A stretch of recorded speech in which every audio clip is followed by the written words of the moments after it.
Hi, everyone, and welcome to a new segment that I'm going to be doing.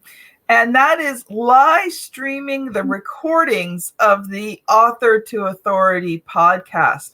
So I am going to go quiet for just a moment, and then we're going to start the recording of the podcast.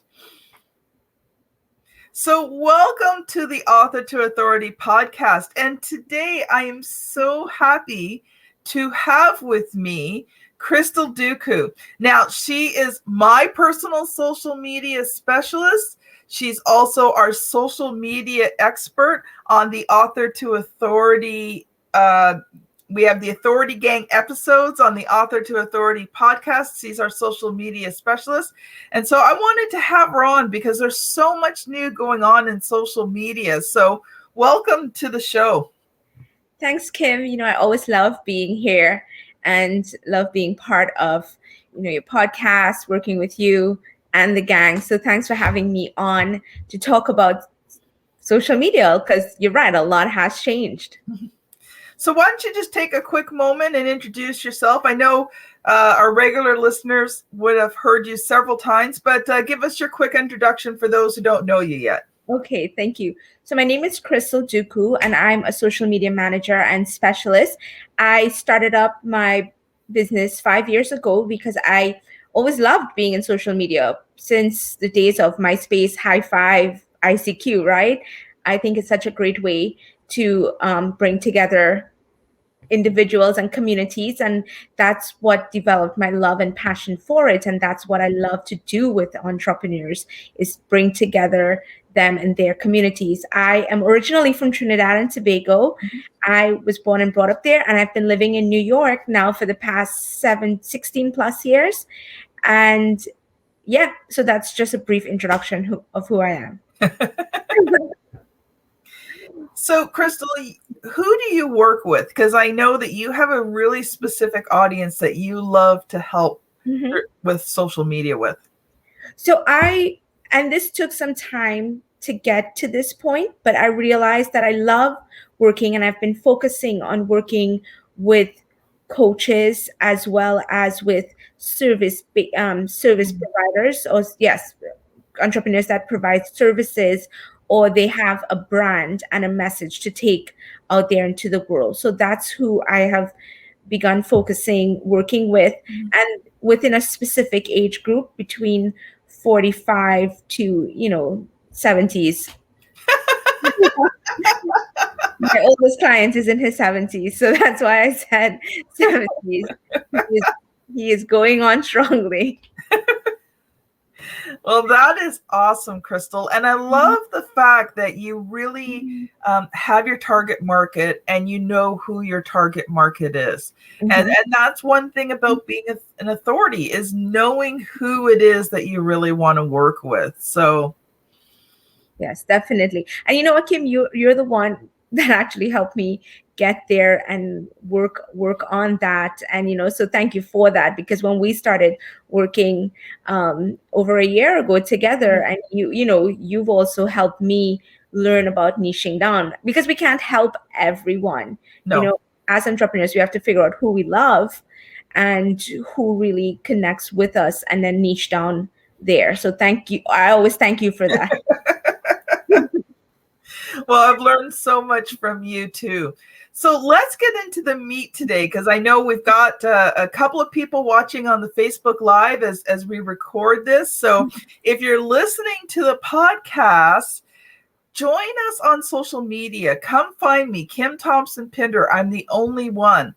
Because if you want a sneak peek of all the episodes, we're recording the episodes on Facebook Lives. And so you'll be able to get a sneak peek 2 months before everyone else. And our other Authority Gang member, Carol Boston, is just said, hello, ladies. Carol, we love you. You're our Authority Gang member. We love you so much. So, Krystle, you've come today prepared to share what's new in social media. So I'm going to let you loose, because I'm sure there's lots that you've got to share with us. Yes, definitely. So social media is something that is not going away. People have a love-hate relationship with it. And my recommendation these days is that, what, if you're on the hate end of it, you definitely want to start having a love relationship with social media, because as we go into as we move into, more and more of it, it's something that's not going away, and it's something that's evolving. And as an entrepreneur, as a business owner, as someone who's building up their brand, it is very important that you embrace these trends that are coming up. For instance, everyone, for the past year, whether or not you liked it, you were forced to get, if you wanted to remain visible and you wanted to remain relevant, you were forced to get on social media, because that's where everyone was congregating. And as a result, there's been a lot of trends that have developed that are going full force into 2021. And one of the main things is exactly what we're doing: lives, Facebook lives, or Instagram lives, or if you have the access to do it, LinkedIn lives, right? People, there has been, and I made a little bit of notes here. So if I look down, it's because I just want to make sure I get the numbers correct. But there has been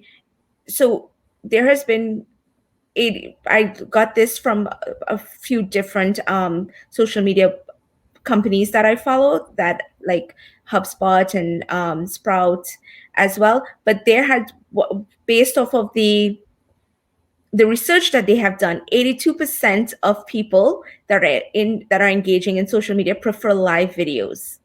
So Oh, yeah, right. So for kudos to you, kudos to Carol, who's been working her lives. People prefer live videos, and the reason is because right now that's our form of interaction. You're able to really get on there and really connect with your audience. If someone is on the chat while you're on it, you can engage, you can connect with them, and it also is real time. mhm.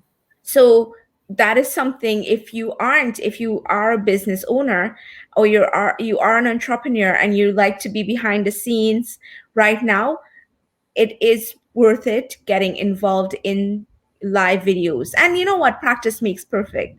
You might think, oh my gosh, but I'm not good. You know what?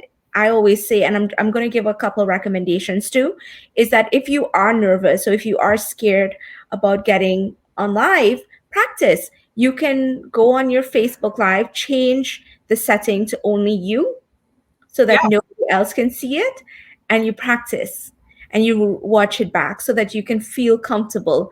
Or you know what, you just get on there, because practice makes perfect.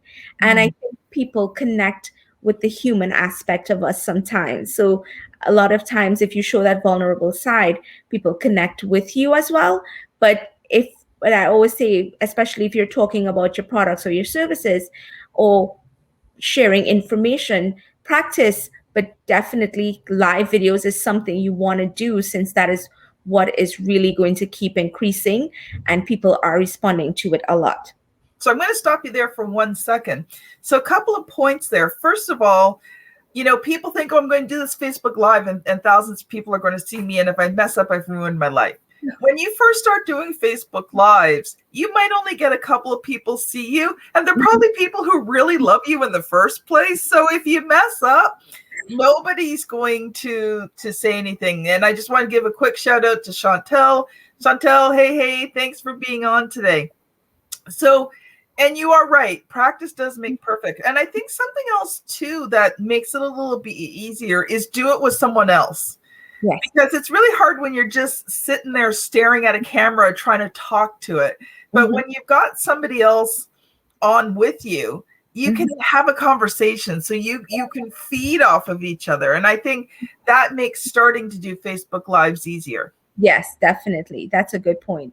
Yeah, enjoyed, like, or guest live on someone else's page, so that you get comfortable on it. But it's definitely like you have to learn nowadays to get comfortable being on camera. And like you did, make some notes. Yes. Yeah. So, and the nice thing is if you've got a laptop, like I can put my notes. You can't see my hands here. Here's my hands, but I'm putting them down like in my screen areas. You can actually put some notes. Mm-hmm. I'm feedbacking a bit. I'm not sure why. Okay, audio person, you're going to have to help me out here. But what you want to do is, you can put some notes actually on your screen.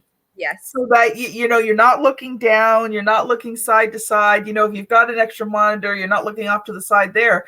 You can actually just put some notes right in front of you so that you can be doing it and it looks really natural. Yes, definitely. All right. What's next, my friend? So the next one is the infamous stories, right? That yes. So stories, and they refer to that as short-term content because they last 24 hours, right? But if you notice, there's a lot more people that are on stories, that are using stories now. Instagram has it, Facebook has stories, even LinkedIn has stories. It's the concept that came from Snapchat, where you go on and you just post something and in 24 hours it disappears. Now you have that on these platforms, and the reason why it's good is because it allows you to really give you engagement is higher if you were to look at how many people view your stories as opposed to how many people engage with your content on your feed. Stories are always higher because they're right there in front of the audience eyes.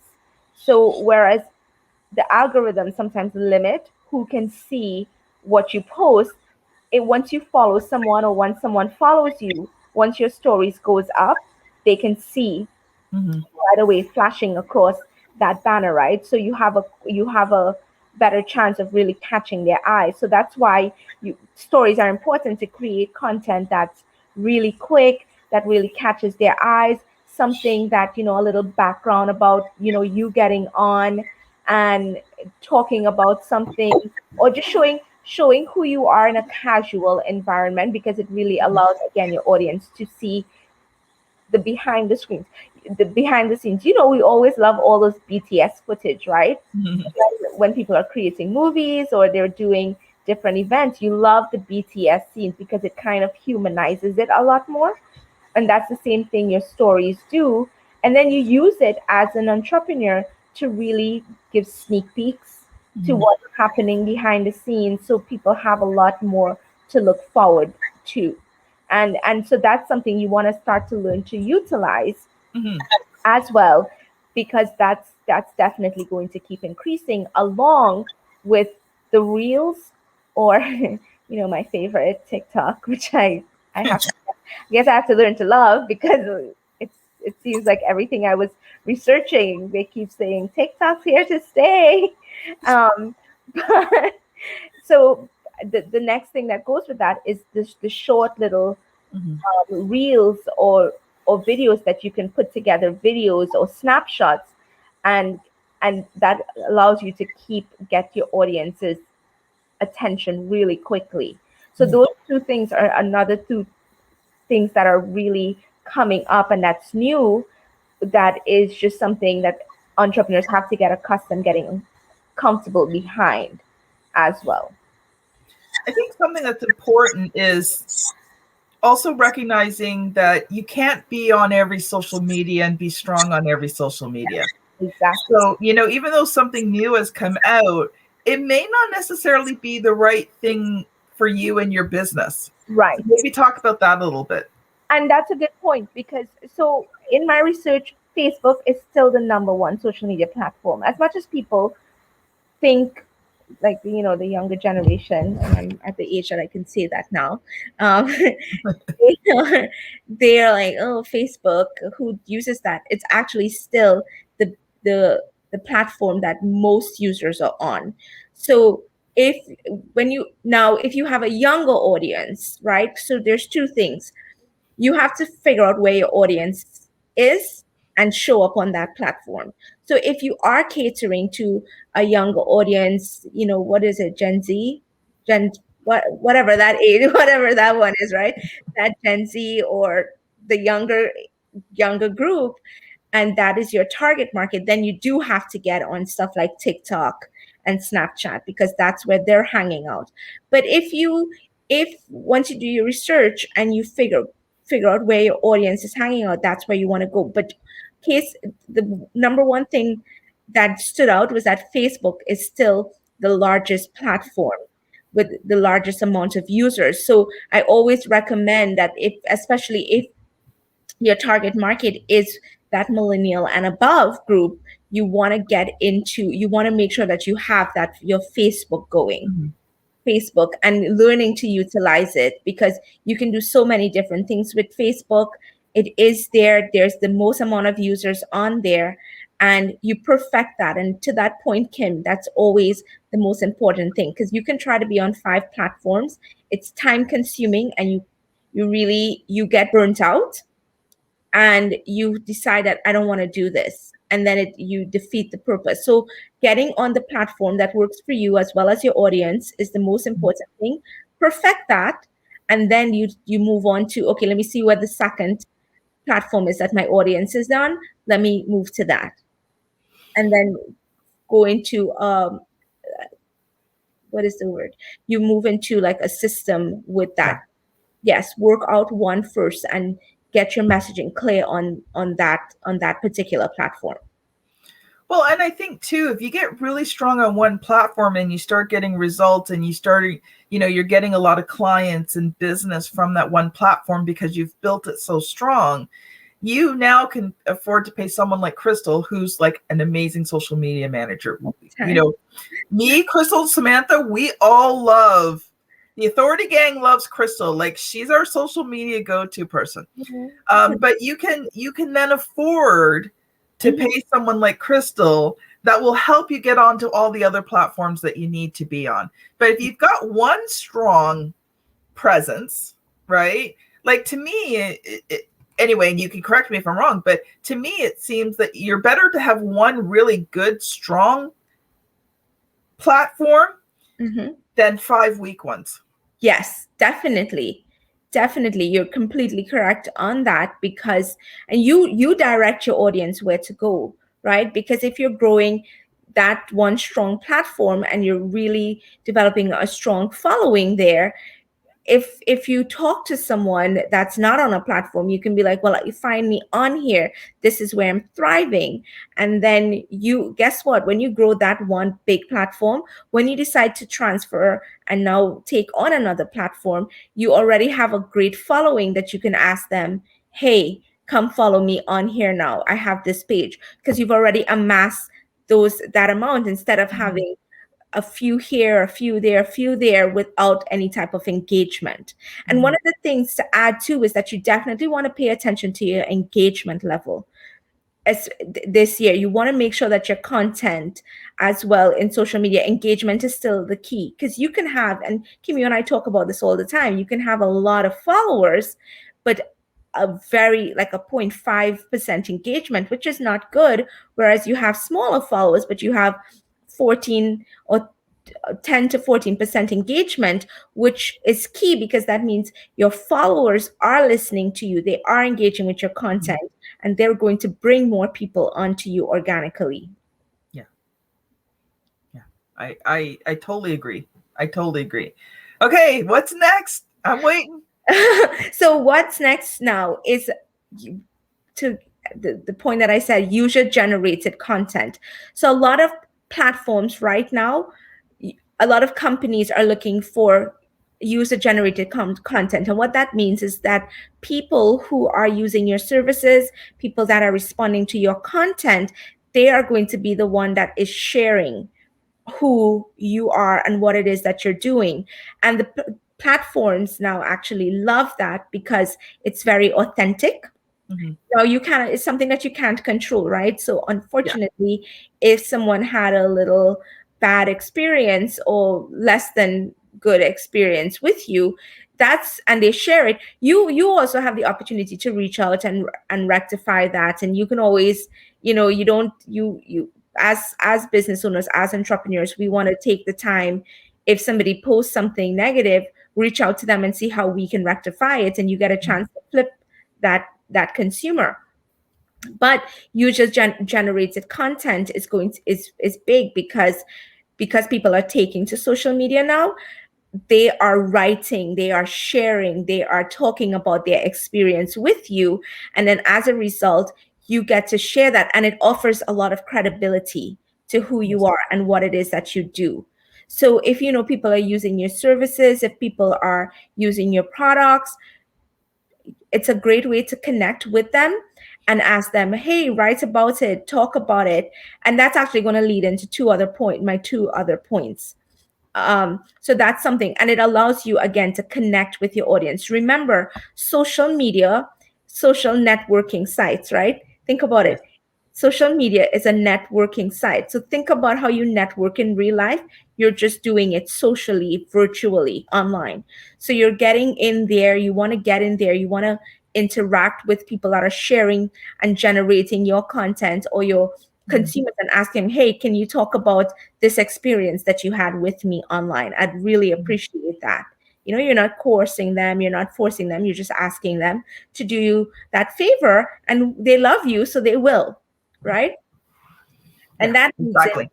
yeah, They're brand ambassadors. yes, right. And that leads into my two last points is that influencers are definitely around to stay, because again, so if you are able to, as a business, as a business or as a brand, and you see that there is someone that's using your product, like if there's a, so say you're there's a big makeup artist, or there's a big traveler, someone who has a great following, and you connect with them, they're great to invest in. And you different influencers have different requirements to Mhm. promote it, but it's something to look into for your company, because they already have amassed a great following. It's a cult Yes. following. People listen to them, people trust them, right? And they've developed that relationship with their audience. And brand ambassadors and influencers are very authentic with their Mhm. audience. So they took a lot of time, so they won't just bring anything just for anything's sake. So they're very particular about what they bring to the audience. So once they you bring that, their audiences, they're going to follow Yeah. you, or finding them and asking them to be part of your, whether it's your video lives, or so reaching out to influencers are a good way to really move your business forward, and they're going to stick around in social media for some time. Yeah, and you know what? We tend to think, oh, if I ask this big person to help me, they won't. You'd be surprised at how often they will. Um, Influencers who are entrepreneurs remember what it was like. Yes. Well, don't get me wrong. There are probably going to be some influencers who are just not nice people, and Yeah. we're just not going to talk about them. But the average influencer remembers what it was like when they were building, and the Mm-hmm. people who gave them breaks, and the people above them who helped them. And Mm-hmm. so, a true entrepreneur is a generous person. Yes. And if you approach them in the right way, and you show that you can provide value, and you may not have a big audience, but you've got potential, Mm-hmm. a lot of times they will do things for you. For example, the first episode of the Author to Authority podcast, my first guest was Bob Berg, the co-author of the Go Giver series. Wow. Okay, he is a massive entrepreneur. Yeah. And the thing is like over the years gone by since The Go Giver came out, I've read every one of his books. I've connected with him on social media. I've promoted his books. I've sent him personal messages letting him know how much his books have meant to me and how they have changed my Mm-hmm. life and my entrepreneurial career. So, when I was planning the podcast and my podcast mentor said, who's the most famous person that you could try and get on the show? I'm like, okay, I don't know a lot, but I thought of a few people. But Bob Berg was one of them, and I'm part of his Facebook group. So I messaged him. And the thing is, because the nice thing with Facebook is because I had messaged him in the past, Mm-hmm. when he saw that message and opened up, he can see back through the years where I've messaged him and told Yeah. him, and it reminded him of who I was. Mm-hmm. So when I asked him, he said, sure, I'll come on your podcast. Yeah, you see? So because you built that relationship with him, and you were following him, and you were giving back to him and encouraging him, and now he remembers that, and like, yes, entrepreneurs are very giving people Mhm. and generous, because we remember what we've went through when we started building something. Yeah. Yeah, so don't be afraid to reach out. I mean, what's the worst that's going to happen? If you do it in a nice way, Hmm. okay, the worst that's going to happen is they say no. You do it in a really spammy way, you might see your message on their Facebook page, though they'll probably cross out your name. Yeah. As an And example of how not to approach them. yeah, exactly. And again, it's back to that building that relationship, right? And making sure that, because if you're going to ask an influencer to work with you, most likely it's an influencer that you have been following, whose products or services you like, or their messaging you like. So if you're engaging with them, that's why engaging as well is so important, because if you're engaged, because you're not going to just be like, I don't know who this influencer is, but let me reach out to them because someone said so. Usually, most of us follow a lot of influencers, and we like them, we like their content, we're engaging with them, we left comments on there. So by the time we do reach out and ask, they're like, oh, I remember her. She always liked the pictures of my dogs. Or there's this one influencer. Well, there are two Yorkies that I follow because I have a Yorkie. So there's a CEO. One is the CEO of the company, and the other one is a customer of VP Relations, right? And they have their Facebook page, and they have like 30,000 followers, and it's all. But I've been interacting with their mom, who is the owner of the account, and building up a rapport. So I know, by if ever there was a time that I needed something, she would be an influencer that I would reach out to, because of the way that I've seen her build her company, Mhm. Yeah. and which leads back to, you mentioned Facebook, that you joined his Facebook group, which is the one of the final things that I want to say. Groups and communities are very big now, because it's where a lot of us are gathering, and Mhm. people are interacting, people. So there are different groups for different things, right? Yeah. And that's where you interact, that's where you gather, that's where you support one another. And in those communities, if you want to create a community and you want to create a tribe, you definitely want to get that group going, with either people that are customers, people that are using your products, people that have expressed interest in your products. You invite them to that group, Yeah. because it's a community where other people share the same interest that you have. And you want to definitely, it allows you to engage better, because the algorithm isn't affecting that group, because it's closed and it's more of a community. So think of like your neighborhood that you grew up in. That's what you want to treat your Facebook group as, Yes. where people are, they're engaging, you're leading it, so you're sharing stuff, and you're the group leader. So you're course, like saying, okay guys, this is what I thought, what are your thoughts on this, and letting it grow, and let people feel free in the community. And that's where you get people to start buying into your vision, buying into your services, buying into your products. So we had Carol comment on the Facebook Live. She says she's growing her group. And yes, she is. And I'm a part. I'm there, Carol. Yes. So one thing I just wanted to quickly talk about, because it's an experience that I've just recently had. I was on Facebook, and Facebook put this post asking me to take this survey.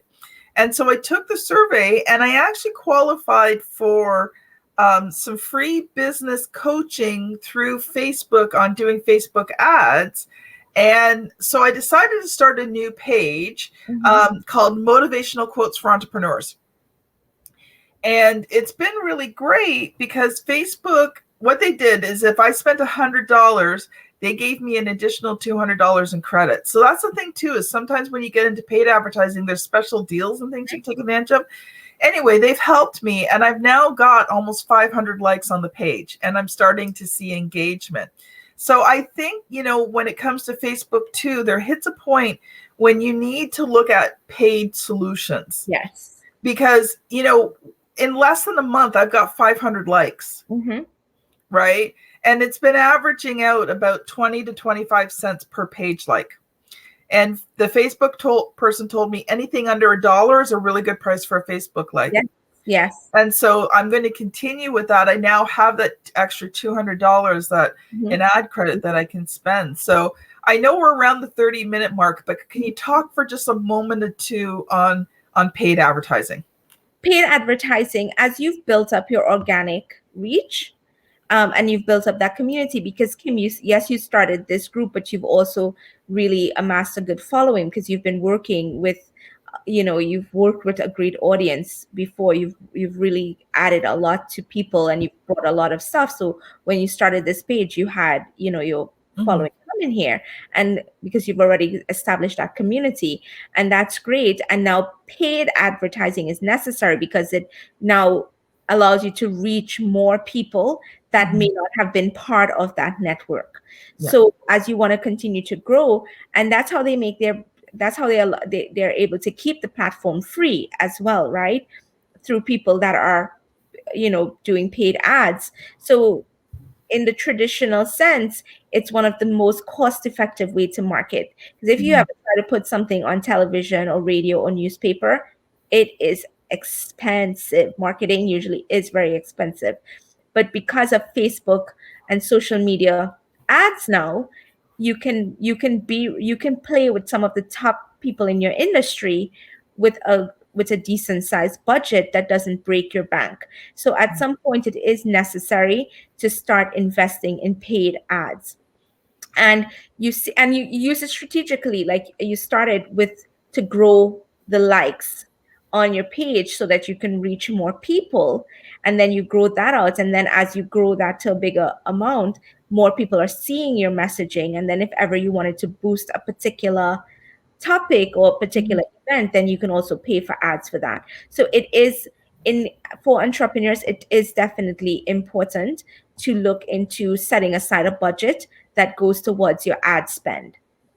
Yeah, the Facebook expert said even just $5 a day, so that's $150 a month. And like I said, for that $100, I've basically gotten 500 page likes. So it's about 20 cents ish per page like. That's a great return. Yeah, and she said once I hit about 1,000 page likes, I can start doing ads just to people that have liked my page. Right. So, if there's specific things I want to promote, when I hit about 1,000, I can then just do an ad targeted right to them. Yeah. And I'm sure you know this, Krystle, but I was so amazed when I was talking to this Facebook expert, and I knew you knew this stuff, but when they offered me, if I took their course, I get $200. They're the ones that's developing it. So if they're offering it, I always say take it. Whatever these platforms are offering to you, any type of support, take it, because they're the people that's working there. They're the people that's developing these things. So you definitely want to take advantage of that. Well, one thing I didn't know, because she was helping me working on my targeting. Because I'm using the motivational quotes for my entrepreneur emporium. Right. Yes. So the motivational item. So if you're on the video, like your only limit is you mug, right? Did you know that you can target mugs, notebooks, journal? Like, I did not know that. I was so amazed. No, it is. And then when you look at it while you're building out the ad, Facebook is good in that they'll let you know, they'll guide you, they'll let you know it's going to reach this amount. So your audience might be too narrow, so add these more things. Or it might be too broad. So, and then they give you the meter that shows you where the sweet spot is. So you got to play around with it. So they're giving you the best bang for your buck. Yeah. But I didn't realize that you could target specific products. You can. And anything you can, anything that it's so specific. It's really fun to play around with, that once you decide who you want to target or what you want, you can play around, and then you can put it in, and it reaches that audience. All right. So we're actually over by a couple of minutes, but I think it's been really valuable. Krystle, do you have one quick thought to leave us with before we close today? Yes, get on, figure out if you're not on social media, definitely. And if you're scared, definitely take the step out and get on there, or give yourself one challenge, right? For this month or this week or this spring or whatever, give yourself one challenge. You don't have to try to do everything right now, but if you are an entrepreneur and you're really stepping out and you're wondering how to, just give yourself one challenge, whether it is to go live or whether it is to post consistently and show up consistently. Just make sure and do that, because you definitely want to be on social media and really start growing your audience on there. So Krystle, if people have enjoyed this today, how can they connect with you? So if you're on Facebook Live right now, I'm going to get Krystle to put her link in the post so that you can connect with her. But if you're listening on the podcast, how can people connect with you? They can connect with me at info@imagerymentors.com or on LinkedIn, Krystle Dookoo. And you'll see my name. And again, my name, there's not a lot of Krystle Dookoos. So connect with me on LinkedIn or send me an email, and we'll connect from there. And send me a message and say, hey, I heard you on the podcast, so I saw you on the live. Exactly. And Dookoo, Dookoo. Yeah. Count Dookoo, if for the Star Wars fans out there. So this has been Krystle Dookoo and Kim Thompson Pinder on the Author to Authority podcast. Thank you so much for listening, and we will see you on the very next episode. Bye, everyone. Bye.